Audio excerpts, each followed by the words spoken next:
আসসালামু আলাইকুম স্যার। হুম,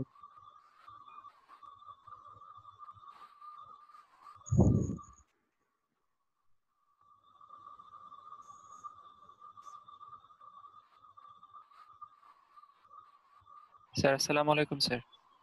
ওকে। ভালো আছেন স্যার? হ্যাঁ, ভালো আছি। জি, আলহামদুলিল্লাহ।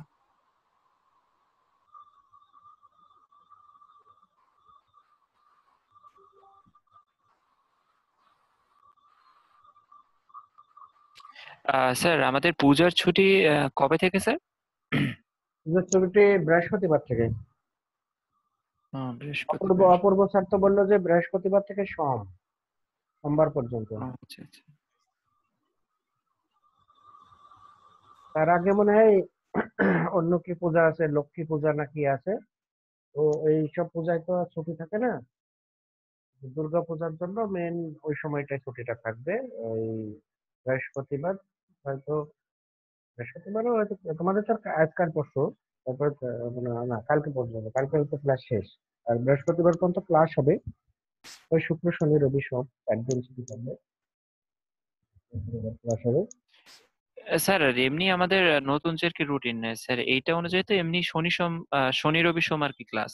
তো হ্যাঁ, সেক্ষেত্রে তো হ্যাঁ, সেক্ষেত্রে আমরা তো এমনি পাচ্ছি আর কি ছুটি ওই যে আর এমনি ওই ছুটিটা ওই শনিবার রবিবার সোমবার হ্যাঁ, তোমাদের যে থাকে না স্যার। সামনের সপ্তাহ শনি রবি সোম এই তিন হ্যাঁ দিন তোমাদের ছুটি পড়বে। হ্যাঁ হ্যাঁ। কালকে তো অন্তত তোমাদের ক্লাস হবেই।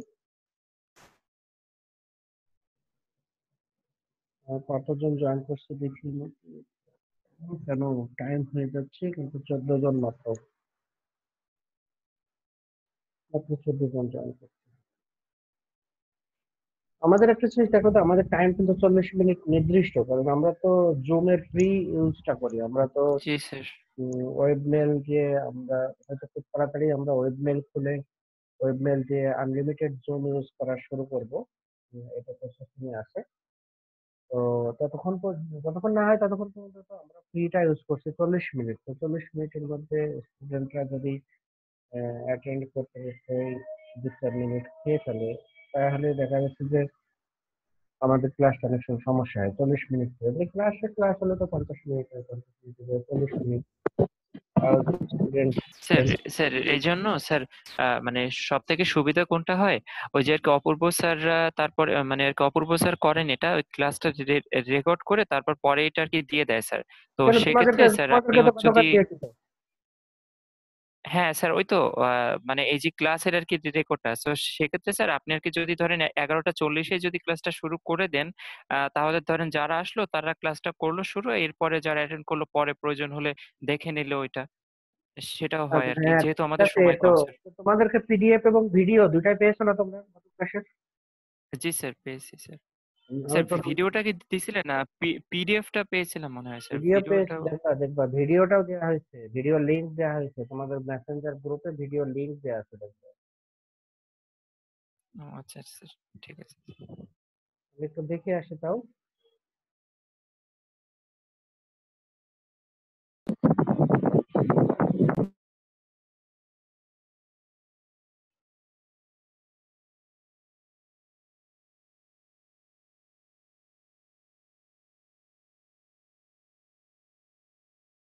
জি স্যার দেওয়া আছে স্যার। আমি একটু দেখতেছি। আমি কালকে দিয়েছি, কালকে রাত্রে দিয়েছি, মানে এই যে যখন আমি মিটিং ইয়ে করলাম, কল করলাম, তার আগে না পরে দিলাম। হ্যাঁ, মিটিং যখন আমি ইনভাইট করছি, তার আগেই দেখো ভিডিওটা দেওয়া আছে, ইউটিউবের লিংক দেওয়া আছে, তোমরা ওখানে জি ক্লিক স্যার দেওয়া করে আছে স্যার। দেখতে জি পারো। স্যার আমি পেয়েছি স্যার এটা। তো আমরা শুরু করতে যাচ্ছি। আমরা শুরু করে দিচ্ছি আমাদের। হ্যাঁ, আমরা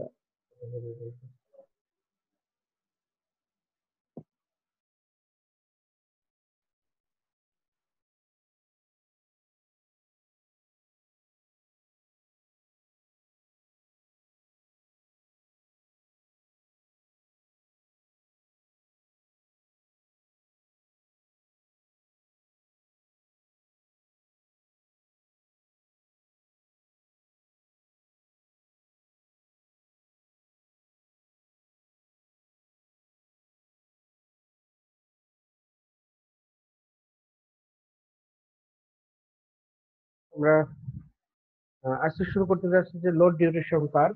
গতদিন যদি আমরা 1.3 আর্টিকেল পড়ছিলাম, 1.3 পড়ার পরে 1.2 তে আসার কারণ হচ্ছে যে আমাদের বেসিক ধারণায় না হয়ে আগে 1.2 শুরু করা একটু ঝামেলা হতো। তো load duration curve, load duration curve জিনিসটা কি? লোড ডিউরেশন কার্ভ হচ্ছে আমাদের সময়ের সাথে সাথে ডিমান্ড, সময়ের সাথে সাথে ডিমান্ড কত, সেই ডিমান্ড অনুসারেই আসলে আমাদের মানে ইলেকট্রিসিটি প্রোডাকশন কত করতে হবে সেটা আসলে ডিপেন্ড করে। সেই জিনিসটা হচ্ছে আমাদের লোড ডিউরেশন কার্ভ। আমরা এই বিষয়ে আজকে বিস্তারিত পড়বো। একটা বিষয় শুধু আজকে লোড ডিউরেশন কার্ভ। বিষয়টা কি? when planning a power plant, the two basic parameters to be decided are total power output to be installed, size of the generating units. Total power output to be installed, total power output কি পরিমাণ power output পাবো, আর size of the generating units. Size of the generator units এটা মানে কি? তার আকার আকৃতি না, এটা সাইজ মানে হচ্ছে তার হচ্ছে ইলেকট্রিসিটি প্রডিউস করার ক্যাপাসিটি কত। তাহলে size of the generating units মানে সে কি পরিমাণ ইলেকট্রিসিটি প্রডিউস করে, আর সকল প্রকারের লস বাদ দিয়ে আউটপুট পাওয়ার কত পর্যন্ত দিতে পারে, সেটা হচ্ছে আমাদের বিষয়। তার মধ্যে আউটপুট পাওয়ার নেওয়ার আগে এখানে বলা হচ্ছে টোটাল আউটপুট পাওয়ার ইনস্টলড পাওয়ার। এরপরে আরো লস আছে, সকল লস বাদ দিয়ে যাবে যে আউটপুট পাওয়ার, নেট পাওয়ার আউটপুট। পরবর্তীতে আছে দি total installed capacity required. The total installed capacity required can be determined from first demand kilowatt, maximum kilowatt first demand, growth of demand anticipated। আসলে একটা জিনিস দেখো যে গ্রোথ অফ ডিমান্ড অ্যান্টিসিপেটেড, যেটা হচ্ছে যে এক সময় আমাদের দেশে যেটা হচ্ছে বা প্রতিনিয়তই সব দেশেই যেটা হচ্ছে যে ইলেকট্রিসিটি যে পরিমাণ প্রডিউস করা হচ্ছে, যে এখন হয়তো ম্যাক্সিমাম ডিমান্ড কত সারা বাংলাদেশে, হয়তো আমি ধরলাম যে 20,000 মেগাওয়াট বাংলাদেশে এই মুহূর্তে আমাদের চাহিদা। কিন্তু দেখা যাচ্ছে যে এই মুহূর্তে একটা পাওয়ার প্ল্যান্ট তৈরি শুরু হলো, কিন্তু এই মুহূর্তে একটা পাওয়ার প্ল্যান্ট তৈরি শুরু হলেও সেই পাওয়ার প্ল্যান্টটা তো সঙ্গে সঙ্গে তৈরি হবে না, তৈরি হতে তো সময় লাগবে, 2 বছর 3 বছর সময় লাগবে। কিন্তু 3 বছরের ব্যবধানে দেখা যাচ্ছে যে আমাদের নতুন নতুন অনেক মানে টেকনোলজি বা নতুন নতুন অনেক ডিভাইস, নতুন নতুন অনেক অ্যাপ্লায়েন্সেস আমরা ইউজ করা শুরু করে দিয়েছি, যার জন্য কি হচ্ছে ইলেকট্রিসিটি আমাদের খরচটা বেড়ে যাচ্ছে। একসময় দেখো যে গ্রামগঞ্জের দিকে কি হতো, মানুষের বাড়ি ইলেকট্রিসিটি গেলে শুধু লাইট জ্বালাতো, ফ্যানও সবার বাড়ি ছিল না।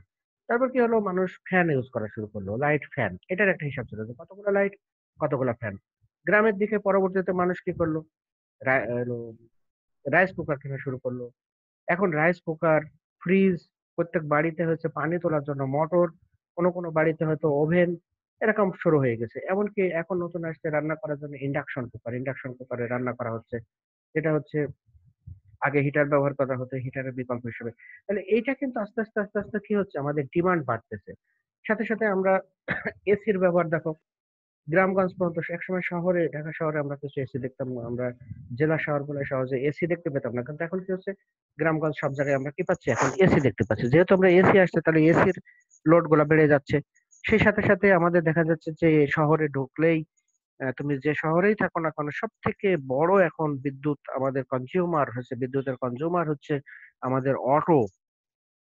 দেখো যে আমাদের ফরিদপুর শহরের কথা যদি চিন্তা করি, ফরিদপুর শহরে আমি কিছু কিছু অটোর পেছনে লেখা দেখি যে পৌরসভা থেকে নাম্বার দেওয়া 5,000 মতো নাম্বার। তার মানে কি, এই শহরের মধ্যে 5,000 অটো চলে। এরপরে রিক্সা যেগুলো চলে, ভ্যান চলে যেগুলো, সেগুলোও কিন্তু ইলেকট্রিসিটি নিয়ে চার্জ করে চলতেছে। তার মানে কি, এই সরকার যেটা পরিকল্পনা করা হচ্ছে, যে আজকে আমি যেটা পরিকল্পনা করছি, 3 বছর পরে যখন আমি প্রোডাকশনে যাচ্ছি, তখন কিন্তু আমি আমার কি হচ্ছে, আমার এস্টিমেট ফেল করে যাচ্ছে। এস্টিমেট ফেল করার কারণ হচ্ছে কি, আমার নতুন নতুন জিনিসপত্র চলে আসছে, সে নতুন ইউজার বেড়ে গেছে, সেজন্য এখানে আছে আমাদের গ্রোথ অফ ডিমান্ড অ্যান্টিসিপেটেড, যে এইখানে আসতেছে। আর রিভার্স ক্যাপাসিটি রিকোয়ার্ড, এটা আমাদের এইগুলা কিছু একটা বিষয় একটু জানলেই হবে। আমরা মূলত হচ্ছে আমাদের লোড ডিউরেশন কার্ভ বুঝতে হলে আমাদের আরো কিছু বিষয় আছে, সেটা আছে যে আমরা দেখি variation of load curve during 24 hours, summer, winter, week, day and holidays. Variation of curve আমরা আসলে লোড ডিউরেশন কার্ভটা একটু দেখে আসি। এই হচ্ছে লোড ডিউরেশন কার্ভ, তারপরে আমরা এই পয়েন্টগুলো আলোচনা করি। আমরা লোড ডিউরেশন কার্ভ, এখানে আছে ইন্ডাস্ট্রির জন্য একরকম, আরবান এরিয়ার জন্য আরেক রকম, রেসিডেন্সিয়াল এরিয়ার জন্য একরকম, এবং স্ট্রিট লাইটের জন্য আরেক রকম। এখানে দেখা যাচ্ছে যে আমরা যদি প্রথমে ইন্ডাস্ট্রিয়াল লোড এর ক্ষেত্রে দেখি, ইন্ডাস্ট্রিয়াল রোড বা লোড, এটা হচ্ছে 12টা, মানে রাত 12টা থেকে সকাল 6টা পর্যন্ত। রাত 12টা থেকে সকাল 6টা পর্যন্ত ম্যাক্সিমাম ইন্ডাস্ট্রি প্রোডাকশন থাকলেও এই সময় একটা কনস্ট্যান্ট, খুব যে বেশি প্রোডাকশনে থাকে বা খুব তা না। কিছু কিছু কিছু ইন্ডাস্ট্রি আছে 24 আওয়ার্স শিফটিং কাজ হয়। কিছু ইন্ডাস্ট্রি আছে হয়তো সকাল থেকে সন্ধ্যা পর্যন্ত চলে, তারপরে রাত্রেবেলা বন্ধ হয়ে যায়। বা কিছু ইন্ডাস্ট্রি আছে হয়তো রাত 10টা 11টা পর্যন্ত চলে। কিন্তু 12টা থেকে সকাল 6টা পর্যন্ত দেখা যাচ্ছে যে এটা কি হচ্ছে, ওভারঅল প্রায় 6টা না, জাস্ট 6টার আগ মুহূর্ত পর্যন্ত দেখা যাচ্ছে যে এখানে লোড প্রায় কনস্ট্যান্ট। এরপরে 5টা, 1 ঘন্টা আগে 5টার পরে থেকে আস্তে আস্তে কিছুটা লোড বাড়া শুরু করলো।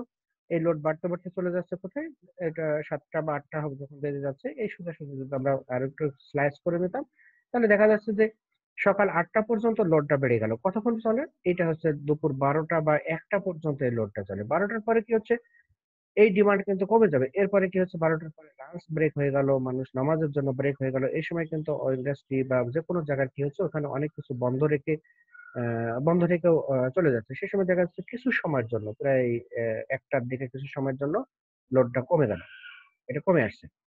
লোডটা কমে আসার পরে কি হলো, যে আবার যখন সবাই লাঞ্চ থেকে ফেরত আসলো, আবার প্রথমে কাজ শুরু হলো। তার মানে কি, সেটা তার আগের তার ডিমান্ডে চলে গেল, আগের পূর্ব অবস্থায়। এটা কত পর্যন্ত চললো, দেখা যাচ্ছে এখানে সন্ধ্যা 6টা, এটা হচ্ছে সন্ধ্যা 6টা, তার মানে 5টা পর্যন্ত, 5টা পর্যন্ত, তারপর আস্তে আস্তে কমতে কমতে কমতে সন্ধ্যা 6টা বাজতে বাজতে এটা হচ্ছে আবার সেই রাত 12টা থেকে সকাল 6টা যা ছিল, প্রায় সেই অবস্থা আস্তে আস্তে কমতে কমতে দেখা যাচ্ছে যে আমাদের 6টা থেকে রাত 12টা সেই আর অবস্থায় চলে আসছে। এটা ইন্ডাস্ট্রিয়াল লোড। আরবান এরিয়ায় দেখা যাচ্ছে যে এখানে রাত 12টার পরে মানুষজন সব ঘুমায় যাচ্ছে। আরবান এরিয়া দেখা যাচ্ছে যে সব জায়গায় মানুষজন হয়তো অনেক রাত জেগে আছে, অনেক রাত জেগে থাকছে, সেজন্য লাইট ফ্যান থেকে শুরু করে অনেক কিছু প্রয়োজন হচ্ছে। সেজন্য রাত 12টা পর্যন্ত লোড বেশি ছিল। রাত 12টার পরে মানুষ ঘুমায় যাচ্ছে, যত হয়ে যাচ্ছে, ইলেকট্রিসিটি লাইট বন্ধ হয়ে যাচ্ছে, লাইট বন্ধ হয় আমার এখানে কনজিউমের পরিমাণ কমে যাচ্ছে। সেটা কি, ওই 5টা পর্যন্ত, 5টার পরে এটা বাড়তেছে, বাড়তে বাড়তে বাড়তে বাড়তে কয়টা পর্যন্ত, এটা হয়তো, এইটা কিন্তু 12টা না, এটা হচ্ছে সকাল 10টা পর্যন্ত। সেই 10টা পর্যন্ত হয়তো আমার আরবান এরিয়ায় লোডটা বেশি। 10টা পর্যন্ত কি হচ্ছে, যে 10টা পর্যন্ত সব বাড়িতে রান্না বান্না করতেছে, সবাই বাড়িতে অবস্থান করতেছে। এরপরে 10টা বা 9টা এই সময় দেখা যাচ্ছে যে এই কাজ থেকে আমরা দেখতে পাচ্ছি যে অনেকে অফিসে চলে যাচ্ছে, অনেকেই স্কুলে চলে যাচ্ছে, বাচ্চারা স্কুল চলে যাচ্ছে, বাচ্চাদের সাথে সাথে মা চলে যাচ্ছে। তাহলে মা বাবা দুজন চলে গেলে সেই সময় দেখা যাচ্ছে যে প্রত্যেকটা বাড়িতেই আমাদের ইলেকট্রিসিটির কনজিউমের পরিমাণ কমে যাচ্ছে। সেটা কমে যাচ্ছে কি, দেখা যাচ্ছে 12টা থেকে শুরু করে 2টা 3টা পর্যন্ত, বিকাল 3টা পর্যন্ত, এই সময় দেখা যাচ্ছে যে 3টা পর্যন্ত আমাদের লোড কম। 3টার পরে কিন্তু বাচ্চারা স্কুল থেকে ফিরে আসছে, আসার পরে আবার তাদের ফ্যান লাইট চালা শুরু করলো, দেখা যাচ্ছে যে সে সময় আবার লোড বাড়তেছে। এবং ম্যাক্সিমাম লোড হচ্ছে কি আমাদের সন্ধ্যা 6টা থেকে 7টা, এদিকে ম্যাক্সিমাম লোড হয়। ম্যাক্সিমাম লোড হয় সন্ধ্যা 6টা 7টা, আর এরপরে কমে কমে আবার সে 12টা ছিল না, সেই 12টা লেভেলে আবার চলে আসে রাত 12টা পর্যন্ত। মানে রাত যত বাড়ে তত আমাদের লোডটা আস্তে আস্তে কমতে থাকে, এটা একটা জিনিস আছে। রেসিডেন্সিয়াল এরিয়ায় ঠিক একই রকম অবস্থা, রাত 12টার পর থেকে একটু কমে, একটা কনস্ট্যান্ট থাকে। ভোর 5টা থেকে শুরু করে এটা বাড়লো, আবার বাড়লো একটা নির্দিষ্ট পরিমাণ, 6টার পরে আবার কমে গেল, কতক্ষণ, ওই সকাল 10টা পর্যন্ত কমে গেল, আবার এরপরে একটা কনস্ট্যান্ট ভ্যালু থাকে। মানে বাড়ে কমে এরকম সামান্য বাড়ে, দুপুরের দিকে একটু বাড়লো কমলো, তারপরে কিন্তু সন্ধ্যা 6টা থেকে দেখা যাচ্ছে যে এই লোডের অবস্থাকে সন্ধ্যা 6টার পর থেকে শুরু করে আস্তে আস্তে বাড়তে থাকলো। এটা 6টা 7টা পর্যন্ত আমাদের ম্যাক্সিমাম ডিমান্ড থাকে। এজন্য আমাদের এই সময় হচ্ছে রেসিডেন্সিয়াল লোডের জন্য এটা পিক আওয়ার থাকে এটা। এরপরে হয়তো 1-2 ঘন্টা চলে, 1-2 ঘন্টা চলার পরে অনেক সময় আসছে রেসিডেন্সিয়াল এরিয়ায় আবার লোড কমতে থাকে, কমতে কমতে দেখা গেল যে রাত 12টা বাজতে বাজতে সেই আগের অবস্থায় ফিরে আসলো। আরেকটা আছে স্ট্রিট লাইট। স্ট্রিট লাইট রাত 12টা থেকে সকাল 6টা, সন্ধ্যা 6টা থেকে রাত 12টা। তাহলে আমরা ডান দিকেরটা দেখি আগে, ডান দিকে সন্ধ্যা 6টার সময় লাইট জ্বলে উঠলো, রাত 12টা পর্যন্ত এর তো লাইট অন অফ করার বিষয় নেই। স্ট্রিট লাইট, সকল লাইট জ্বালাই দেওয়া হলো, সন্ধ্যা 6টায় জ্বলে উঠলো, রাত 12টা পর্যন্ত একইভাবে চলতেছে। এটা আমরা দুইটা ভাগ করে নেওয়া হয়েছে এখানে। সন্ধ্যা 6টা থেকে শুরু করে রাত 12টা পর্যন্ত সকল লাইট জ্বলতেছে, মানে কনস্ট্যান্ট লোড। এরপরে বাম দিকে যদি ফিরে আসি, রাত 12টা থেকে সকাল 6টা পর্যন্ত, এরপরে দেখা যাচ্ছে যে এটা বন্ধ করে দেওয়া হলো। আর এখানে ডট ডট দেওয়া হয়েছে এই জন্য যে সবসময় যা হয়, লোড যে সবসময় ফিক্সড থাকে তা না। কারণ শীতকালের বিষয় আছে, শীতকালে দেখা যাচ্ছে যে এখানে এই যে হয় একটু কম বেশি হয় শীতকালে বা গরমকালে। শীতকালে দেখা যাচ্ছে সন্ধ্যা হয়ে যাচ্ছে ৬টার আগে, কিন্তু গরমকালে সন্ধ্যা হচ্ছে কি এখানে ৬টার সময় সন্ধ্যা হয় না। এটা যদি আমরা গরমকালে শীতকালে ৬টার সময় লাইট জ্বালি, কিন্তু গরমকালে কিন্তু ৬টার সময় কখনো জ্বালানো হয় না। এটা দেখা গেল যে ডট ডট দেওয়া আছে বলে কি ৭টার সময়, গরমকালে এটা ৭টার সময় অন অন জন্য।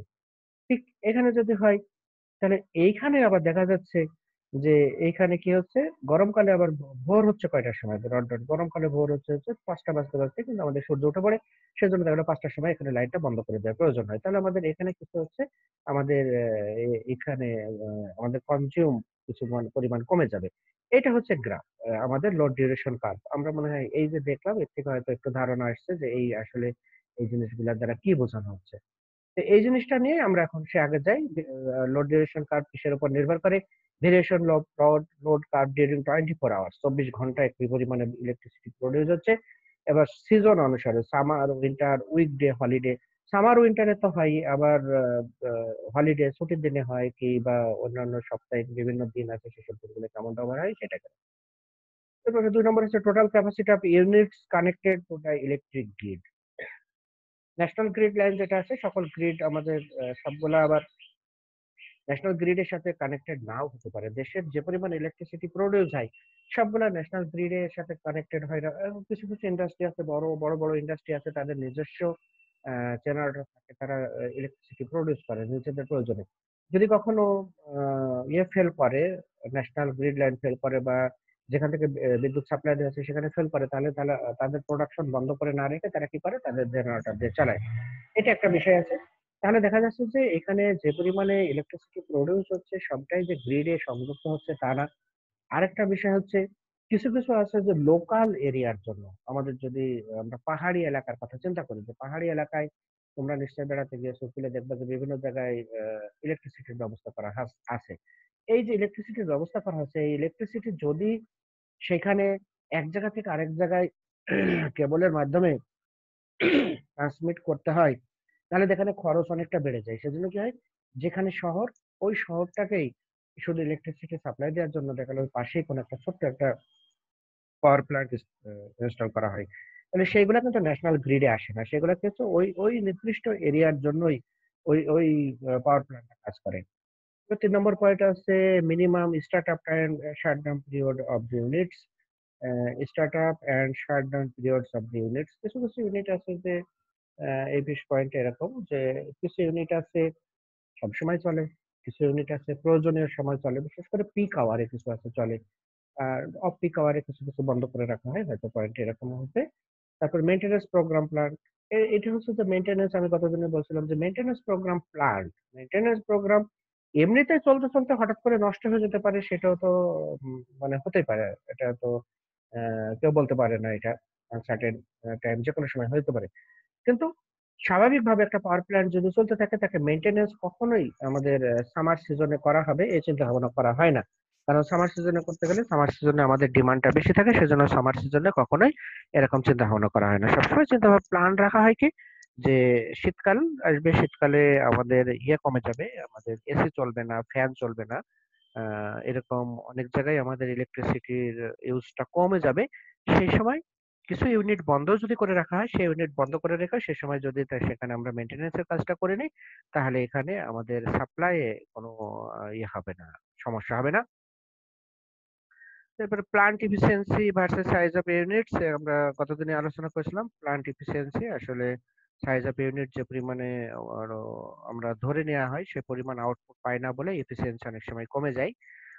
সর্বশেষ হচ্ছে price and space demand per kilowatt versus size of unit. Price and space demand, এটা হচ্ছে যে মূল্য নির্ধারণ, তারপরে আমাদের চাহিদার সাথে ইয়ে করে দেখো যে আমাদের ল্যাপটপে এক সময় ছিল যে ইলেকট্রিসিটি আমরা আমাদের বিদ্যুৎ বিল যদি দেখা যায় যে 75 ওয়াট ইউনিট পর্যন্ত ইউজ করলে একটা রেট, 100 ইউনিট পার হয়ে গেলে আরেকটা রেট, তারপরে 200 ইউনিটস পার হয়ে গেলে আরেকটা রেট।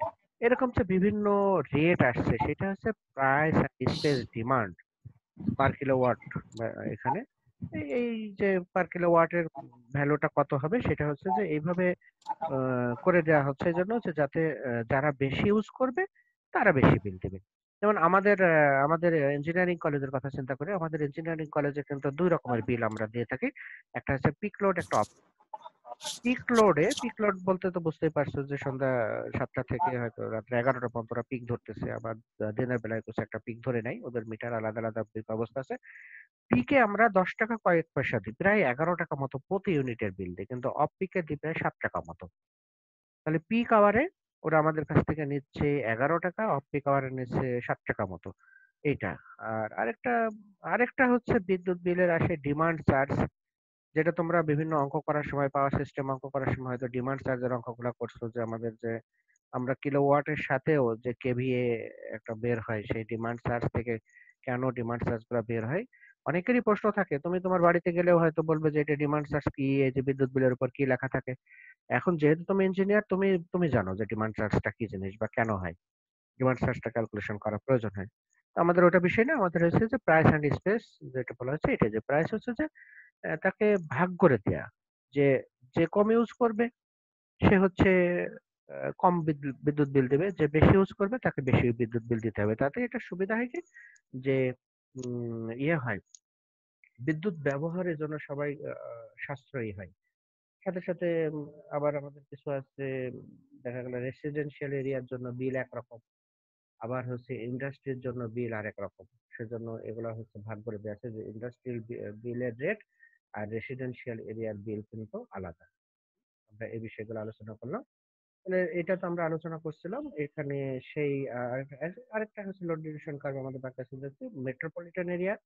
মেট্রোপলিটন এরিয়া হচ্ছে স্যাটারডে, সানডে, মন্ডে এরকম বিভিন্ন ভাগ আছে, দেয়া আছে। তো ওই ঘটনা ওইটাই, রাত ১২টা থেকে শুরু হলো, ৬টা পর্যন্ত কিভাবে হচ্ছে, আবার দুপুর কিভাবে বাড়তেছে, বাড়তে বাড়তে পিক আওয়ারে বেড়ে গেল, সন্ধ্যা ৬টায় সব থেকে বেশি থাকে। সকল ক্ষেত্রেই দেখা যাচ্ছে যে রেসিডেন্সিয়াল এরিয়া, মেট্রোপলিটন এরিয়া যাই বলি না কেন, ওই রাত্রে ১২টার পর থেকে ডিমান্ড কমে এই ৫টা পর্যন্ত, তারপর আস্তে আস্তে বাড়ে, এই যে ১টা ১:৩০ পর্যন্ত এটা বাড়তে বাড়তে ১২টা ১টার দিকে আবার কমে যাচ্ছে একটু, তারপর আবার বাড়তেছে, সন্ধ্যার দিকে বাড়ে, রাত ১২টায় আবার কমে আসে।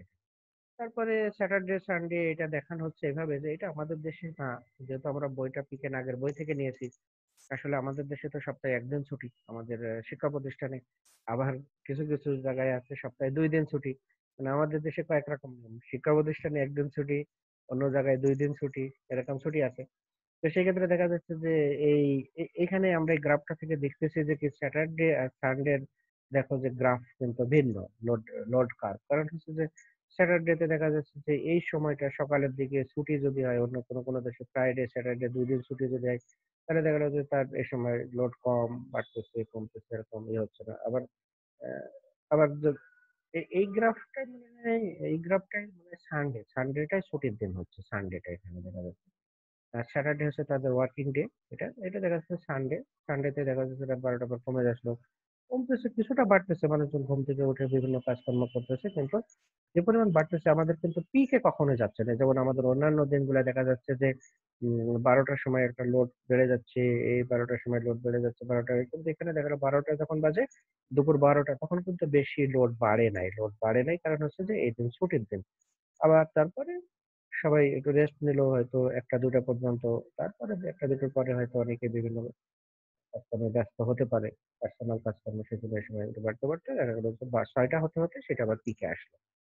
এটা হচ্ছে মেট্রোপলিটন এরিয়া। এখন সেই মেট্রোপলিটন এরিয়া আমাদের দেশের জন্য না এটা, যদিও আমাদের দেশে সানডেতে ছুটি না, সেজন্য আমাদের সাথে মিলবে না। তাও আমরা একটু বুঝে রাখলাম যে আসলে ছুটির দিনগুলোতে আমাদের কাজগুলা কেমন হয়। আসলে এই কাজগুলা কিছুই না। শুধুমাত্র তোমরা তো ইয়ে পারো, তুমি কেউ প্রোগ্রাম দিয়ে করতে পারো, কেউ না পারলে এক্সেল এ করতে পারো, যে আমার আওয়ার এবং লোড কত সেটা বসাই দিলে একটা সুন্দর একটা গ্রাফ তৈরি হয়ে যাবে। আমরা কিছু এখানে অঙ্ক করার জন্য আমাদের কিছু জিনিস লাগবে, কিছু কিছু সূত্র লাগবে অঙ্ক করার জন্য। এগুলো তোমাদের জানতে হবে। আমরা দেখছি যে এখানে অঙ্ক করার জন্য, এই চ্যাপ্টার অঙ্ক করার জন্য আমাদের যে জিনিসগুলো লাগবে, load factor, um, average load over a given time interval, আর peak load during the same time interval. Average load হচ্ছে কিলোওয়াট, আর এভারেজ ইন এ ইয়ার, এক বছরে কি পরিমাণ কিলোওয়াট আওয়ার, কত ইউনিট হচ্ছে। আর এখানে হচ্ছে কিলোওয়াট ম্যাক্সিমাম ইন্টু এটা হচ্ছে এক বছরে কত ঘন্টা, 1 ঘন্টা ৮৭৬০ ঘন্টা, এরকম কিলোওয়াট ম্যাক্সিমাম। এখানে একটু বোঝাই দেওয়া আছে, that if A plant has a pick load of 1000 megawatt, but the average annual load is 350 megawatt. Its annual load factor would be about only 0.35. Most of this capacity remains uh, unutilized for major part of the year, and so the cost would be high. আমরা শুধু এইটুকু জানি দেবো, হ্যাঁ? আমরা একটা অঙ্ক করব আজকে, এর সাথে সাথে একটা অঙ্ক করব, দেখবো যে লোড ফ্যাক্টর করতে হলে আমাদের এই সূত্রটা জানতে হবে, যে average load over a given time interval divided by peak load during the same time interval. Average load এখানে কি বলা হচ্ছে, কিলোওয়াট আর অ্যাভারেজ কত কিলোওয়াট স্যার, এটা হচ্ছে কিন্তু ম্যাক্সিমাম। দুই প্রকারের লোড আছে এখানে, আমরা দেখছি যে পিক লোড একটা একটা আছে, আর একটা কিন্তু অ্যাভারেজ অ্যানুয়াল লোড, দুইটা লোড বলা আছে। তার মানে এটা একটা আমাদের একটা লোড, দুই প্রকারের লোড আছে। এটা তো কনস্ট্যান্ট ভ্যালু 1800। সেটাই, যে অ্যাভারেজ লোড আমাদের আরেকটা বের করার সূত্র আছে। অ্যাভারেজ লোড বের করা হচ্ছে area under load curve divided by 24 hours. এই যে লোড কার্ভের এখানে এরিয়া।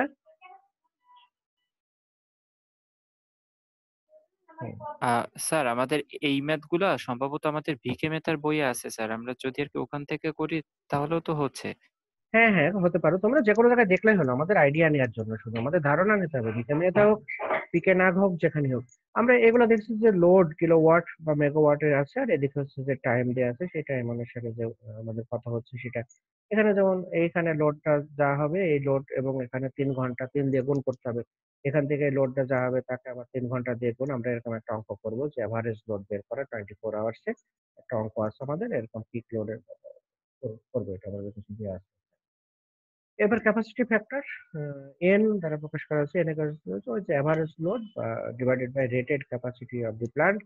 অ্যাভারেজ লোড হচ্ছে kilowatt hour generated in a year, kilowatt hour, আর কিলোওয়াট আওয়ার ম্যাক্সিমাম 24, 24 ইন্টু 62.5, ওটা গুণ করলে এই যে এটাই হয় 8060। একবারে বসাতে পারো, 24 ঘন্টায় যত ঘন্টা হচ্ছে সেটা, বছরে কত ঘন্টা এই, আমরা এটা দেখি। তারপরে রিভার্স ফ্যাক্টর আর equal to kilowatt hour installed আর কিলোওয়াট আওয়ার ম্যাক্সিমাম। এটা লোড ফ্যাক্টর ভাগ হচ্ছে ক্যাপাসিটি ফ্যাক্টর, এভাবে করা যাবে। আমরা একটু সূত্রগুলো সম্পর্কে তোমরা একটু, আমি বলে যাচ্ছি, সূত্রগুলো তোমরা একটু পড়ে নিবা। এই সূত্রগুলো তোমরা ভিকে মেকার বইতে পাবা বা পিকে নাগের বইতে পাবা। Demand factor annual maximum demand divided by total connected demand, আমাদের এটা একটা সূত্র আছে। আর একটা হচ্ছে ডাইভার্সিটি ফ্যাক্টর আসলে sum of individual consumers group আর actual peak load of the system. এখানে এ বি এটা দরকার নেই। এখানে আছে আমাদের diversity factor A plus B plus C ভাগ ডি। এটা হচ্ছে আরেকটা চিত্র বলা আছে, ফিগার 1.3a। আমরা এটা দেখাই নাই, এটা আসলে অতিরিক্ত হয়ে গেছে, এটা দরকার নেই, আমাদের দরকার নেই। এবার plant use factor U equal to kilowatt hour generated আর kilowatt hour installed into operating hours. Operating hours বলতে সেটা 1 বছর হতে পারে, একদিন হতে পারে, বা কোনো একটা নির্দিষ্ট মাসের হতে পারে, সেরকম হতে পারে। আমরা সেই সূত্রগুলোই সামারি করতেছি, যে আমাদের লোড ফ্যাক্টর, অ্যাভারেজ লোড বা পিক লোড, ইউজ ফ্যাক্টর হচ্ছে পিক লোড বা প্লান্ট ক্যাপাসিটি, আর ক্যাপাসিটি ফ্যাক্টর হচ্ছে অ্যাভারেজ লোড বা প্লান্ট ক্যাপাসিটি। আমরা এই সূত্র যেগুলো আলোচনা করলাম, অনেকগুলো সূত্র, তোমরা একটু দেখবা সূত্রগুলো একবারে। আমরা শুধু একটু আলোচনা করতেছি। আমরা এখন একটা অঙ্ক করবো আজকে, একটা এক্সাম্পল করব, এটা পিকেন আগের বই থেকে। এরকম কিছু এক্সাম্পল তোমাদের এতেও পাবা, ভিকে মেথের বইতেও পাবা। আমরা এই এক্সাম্পলটা নিয়েই একটু, 1 নম্বর এক্সাম্পল একটু দেখি কি বলা আছে। 1 নম্বর এক্সাম্পলে আছে হচ্ছে the power station supplied the flowing load of the consumer. ওপর হচ্ছে টাইম ইন আওয়ার্স, 0 থেকে 6। তার মানে কি 0 থেকে 6 মানে কত? রাত 12টা থেকে সকাল 6টা। রাত 12টা থেকে সকাল 6টা, লোড ইন মেগাওয়াট 30। 6টা থেকে 10টা, এখানে 4 ঘন্টা হচ্ছে, 4 ঘন্টা, এখানে 70। 10টা থেকে 12টা 2 ঘন্টা 90। এখানে হচ্ছে 12টা থেকে 16টা 4 ঘন্টা দিবে হচ্ছে 60 মেগাওয়াট। 16 থেকে 20, এখানেও 4 ঘন্টা 100 মেগাওয়াট। 20 থেকে 22, এখানে 2 ঘন্টা 80 মেগাওয়াট। আর 22 থেকে 24 সেটা হচ্ছে 60 মেগাওয়াট। টাইম খুব তাড়াতাড়ি চলে যাচ্ছে না, আমাদের 10 মিনিট সময় আছে, 10 মিনিটের মধ্যে আমরা অঙ্কটা শেষ করব। প্রথমে বলছে draw the load curve and estimated the load factor of the plant. প্রথমে ড্র দা এসে, তাহলে আমাদের ড্র দা লোড, আমাদের লোড ফ্যাক্টরটা আগে বের করি। এত আমাদের বের করতে হলে আগে এনার্জি জেনারেটেড। এনার্জি জেনারেটেড এই যে 30 আর এখানে কয় ঘন্টা ছিল? 6 ঘন্টা না? 0 6 থেকে আওয়ার্স। তাহলে 30 into 6 জি স্যার। প্লাস এখানে 70 কয় ঘন্টা হয়েছে দেখো? 4 ঘন্টা। 70 4 আওয়ার্স। into 4 এখানে 90 2 ঘন্টা ধরে ছিল। 90 into 2 hours প্লাস হচ্ছে এখানে 60 এখানে 4 hours প্লাস 100 হয়েছে হচ্ছে 4 ঘন্টা। 4 দিয়ে গুণ প্লাস হচ্ছে 80 এখানে 2 ঘন্টা আছে প্লাস হচ্ছে সব সাথে গুণ করে দিলে আমরা যেটা পাচ্ছি সেটা হচ্ছে এই টোটাল ভ্যালুটা হচ্ছে আমাদের আমাদের কত আসছে এখানে ক্যালকুলেশন করলে বের হয়ে যাবে। এই যে এখানে আছে এটা 1560 মেগাওয়াট। এটা হচ্ছে ওই সেই আমাদের হচ্ছে লোড ডিউরেশন কার্ভ। আমাদের ছিল কি দেখো সকাল রাত 12টা থেকে 6টা পর্যন্ত, 12টা থেকে 6টা পর্যন্ত ছিল কি 30 ছিল দেখো আমাদের 30 ছিল। তাহলে আমরা তারপরে হচ্ছে 6টা থেকে 10টা পর্যন্ত ছিল কত 70। তাহলে এই যে 0 থেকে 6 সকাল এটা 30 ছিল। 30 থেকে এবার কি হলো 6টা থেকে কয়টা পর্যন্ত 10টা পর্যন্ত ছিল হচ্ছে 70। আমাদের ভ্যালু 70 আসলো। এরপরে দেখো 2 ঘন্টা বা 1 ঘন্টার জন্য এটা 90 হয়ে গেছিল। তারপর আবার যেখানে কমে যাচ্ছে 12টা থেকে 12টা থেকে মনে হয় 16টা সেই সময় ছিল 60। 16 থেকে আবার বেড়ে গেল 100। এই যখন যেটা বাড়ছে সেই অনুসারে আমাদের ডট ডট করে দিয়ে আমরা যদি ইয়ে করে দিই লাইন টেনে দিই তাহলে এইরকম একটা পয়েন্ট আমরা ইয়ে পেয়ে যাবো। Load factor, draw the load curve. নিশ্চয়ই বুঝতে পারছেন যে লোড কার্ভটা কি। এবং সাথে সাথে কিন্তু আমাদের এখানে একটা জিনিস আমরা এনার্জি জেনারেটেড বের করলাম আর এভারেজ লোড হচ্ছে টোটাল কি পরিমাণে হচ্ছে 24 ঘন্টায় 24 দিয়ে ভাগ করলে 65 মেগাওয়াট পার আওয়ারে আমাদের আসলো 65 মেগাওয়াট। এখন বের করার দরকার ছিল কি লোড ফ্যাক্টরের আমাদের ইকুয়েশন কি ছিল? প্রথমে ছিল পাওয়ার and the load factor. Load factor equation আমরা দেখতেছি যে load factor equation average load divided by peak load. Average load তো আমরা বের করছি 65 আর পিক তো আমরা গ্রাফ থেকে দেখলাম বা আমাদের ওই যে 16 থেকে 20 চার্ট দেয়া স্যার আছে 100 এটা ছিল। হচ্ছে পিক লোড হচ্ছে 100 এর বেশি দেয় তাহলে দেখা যাচ্ছে যে 100 দিয়ে ভাগ করলে 0.65 একটা হয়ে গেল। একটা অ্যান্সার হয়ে গেল পিক লোড ফ্যাক্টর। এখন 2 নম্বর পয়েন্ট বি নম্বর what is the load factor of a standby equipment of 30 megawatt capacity if it takes up all load above 70 megawatt? 70 মেগাওয়াটের উপরে যেগুলো আছে শুধু সেইগুলা কাউন্ট করতে বলছে। 70 মেগাওয়াটের উপর কত আছে? একটা, দুইটা, তিনটা না? 70 এর উপরে আছে জি 10টা স্যার। থেকে জি 12টা এখানে স্যার। একটা আছে। এখানে আছে 6টা থেকে 10টা, 10টা থেকে 12টা এই আর একটা হচ্ছে 16 আছে থেকে স্যার এই 4টা আছে স্যার। 6টা থেকে 10টা, 10টা থেকে 12টা, এটা 16 70 থেকে 20 অ্যাবভ আর অ্যাবভ 70 মেগাওয়াট। ও আচ্ছা অ্যাবভ 70 জি স্যার। এখানে বলা হচ্ছে 3টা। What is the load factor. আমাদের লোড ফ্যাক্টর আবার বের করতে বলছে। আগে কিন্তু ওভারঅল লোড ফ্যাক্টর ছিল। আর এখানে what is the load factor of stand by equipment of 30 megawatt capacity if it takes up all loads about জি sir. 70 megawatt. What is 70 it? এর উপরে। হ্যাঁ, হ্যাঁ। 70 এর উপরে তাহলে যেগুলো আছে সেগুলো। 3টা। তো 70 এর উপরে যে তিনটা আছে দেখো 70 এর উপরে যেটা 90 ছিল তাহলে 70 থেকে 90 মানে ওখানে কিন্তু 90 ধরা যাবে না। 70 এর উপরে কত ছিল? 70 এর উপরে ছিল কত? 20 ছিল একটা। সেজন্য ওটা দেখো যে যেটা 90 ছিল ওইটা 2 ঘন্টা ধরে ছিল। দেখো 90 টা কি 2 ঘন্টা ছিল না? জি 90 টা স্যার। 2 ঘন্টা। তাহলে অ্যাবভ 70 তার মানে অ্যাবভ 70 কত জি আছে? স্যার। 20। জি স্যার বুঝতে পারছি। সেজন্য 20 মাল্টিপ্লাইং 2। আরেকটা 100 ছিল তাহলে অ্যাবভ 70 কত আছে? 30। আরেকটা 80 ছিল। ওটা হচ্ছে অ্যাবাউট 70 হচ্ছে কি 10। আর কত ঘন্টা দিয়েছিল? এটা 2 ঘন্টা, এটা 4 ঘন্টা, 2 ঘন্টা। তাহলে 180 মেগাওয়াট আওয়ার। আর time during which the stand by এখানে টাইম কত হচ্ছে? 2, 4 আর 2 মোট হচ্ছে 8 ঘন্টা। তাহলে এভারেজ লোড কত হচ্ছে? 180 ডিভাইডেড বাই 8 কারণ এটা হচ্ছে আমার 8 ঘন্টা ধরে এটা চলছে। এটা তো 8 ঘন্টার বেশি না। 24 আওয়ার্স না তো এটা। এই আমার ম্যাক্সিমাম লোড যে জায়গায় ছিল যে অ্যাবভ 70 জি সেটা হচ্ছে স্যার। 2 ঘন্টা, 4 ঘন্টা আর এই 2 ঘন্টা। সেজন্য আমরা 8 দিয়ে ভাগ করলে 22.5 মেগাওয়াট আসছে। আর লোড ফ্যাক্টর আসছে কত? লোড ফ্যাক্টর হচ্ছে ওই যে আমার ম্যাক্সিমাম লোড কত ছিল এখানে 30 মেগাওয়াট ক্যাপাসিটি যেটা ছিল। এখানে আমাদের ওই আমাদের সূত্রটা ছিল পিক লোড এভারেজ লোড ভাগ পিক লোড। এখানে এভারেজ লোডটা হচ্ছে 22.5 আর এখানে পিক লোড আগে তো 100 বলে দেওয়া ছিল আর এখানে কিন্তু পিক লোড বলে দেওয়া আছে 30 মেগাওয়াট তাহলে সেজন্য 30 দিয়ে ভাগ করা হচ্ছে আমাদের 0.75 আসছে। তাহলে আগেরটা ছিল 0.65 এটা আসলে 0.75। আর একটা সর্বশেষ আছে ইউজ ফ্যাক্টর হচ্ছে energy generated divided by plant capacity into operating hours. Energy generated কি হচ্ছে 180। এখানে কত হচ্ছে এনার্জি জেনারেটেড কত হচ্ছে 180 না? 180 মেগাওয়াট আওয়ার, জি স্যার, ওই 180, যে 180 এখানে মেগাওয়াট। 180 10 to the 6 করে দিতে পারতাম, তাহলে কি হতো, কিলোওয়াট কথাটা থাকতো না, কে কথাটা তো উঠে যেত। কিন্তু কিলোওয়াট রাখার জন্য নিচে কিলোওয়াট আছে, তো কে রাখার জন্য কি করেছে, 10 to the 3 দিয়ে গুণ করা হয়েছে। আর এখানে আছে প্ল্যান্ট ক্যাপাসিটি, এই যে বলা হয়েছে স্ট্যান্ড বাই ইউনিটস অফ একক ক্যাপাসিটি মেগাওয়াট 30 √10 to the 6। আর এই সময় অপারেটিং আওয়ার্স কত ছিল, 8 আওয়ার্স। কিন্তু এটা কিন্তু 24 আওয়ার্স না, বিটা হচ্ছে শুধুমাত্র এইটুকের উপরে, এবং 70 যেটুকু আছে সেটুকের জন্য। তো কেউ যদি ভুল করে 24 আওয়ার্স দিয়ে ভাগ করে, তাহলে কিন্তু তারটা ভুল হয়ে গেল। তাহলে এটা দেখা যাচ্ছে হয়ে গেল কি 0.75। আমরা প্রথম অঙ্কটা মনে হয় বুঝতে পারছি। আমাদের সময়ও শেষ আজকে। আমরা টাইম করে গেলাম, কারণ হচ্ছে যে আমাদের টাইম প্রায় শেষের দিকে। এই হচ্ছে আমাদের আজকের বিষয় ছিল। আমরা একটু ধীরে ধীরে পড়তে থাকি, যেহেতু তোমাদের কাছে বইপত্র নেই, একদিনে বেশি পড়ালে তোমাদেরও সমস্যা হবে, আর আমাকেও এগুলা রেডি করতে হচ্ছে আবার। তো এই আলোচনা করা হলো যেভাবে, এটাই। এখন কারোর কোনো প্রবলেম থাকলে বা কারোর প্রশ্ন থাকলে বলতে পারো। না স্যার, স্যার আমরা মানে এই যেগুলো আগে করছিলাম তো স্যার, তাই স্যার আমাদের একটু সুবিধা আর কি ইয়ে হয়েছে। মানে যেগুলো আমাদের আর কি ছিল, ওই যে এই যে ম্যাথমেটিক্যাল যেগুলা। তাহলে তো খুব ভালো, আমি যেগুলো আলোচনা করছি হয়তো জি রিপিট স্যার। হচ্ছে, তোমাদের বুঝতে খুব সুবিধা হবে। আমরা এই বিষয়গুলো আর কি। তাহলে আমি শেষ করতেছি আজকে। পরবর্তী, স্লাইডটা কাইন্ডলি দিয়ে দিলে স্যার একটু ভালো হতো। হ্যাঁ স্যার, স্লাইড গতদিন দিয়েছি, তো স্লাইড ইয়ে দিয়েছে না, পিডিএফ করে দিয়েছি, ভিডিও দিয়েছি, এটাও পেয়ে যাবা। জি স্যার, জি স্যার, ঠিক আছে স্যার। থ্যাংক ইউ জি স্যার। স্যার, আল্লাহ হাফেজ স্যার। আল্লাহ হাফেজ।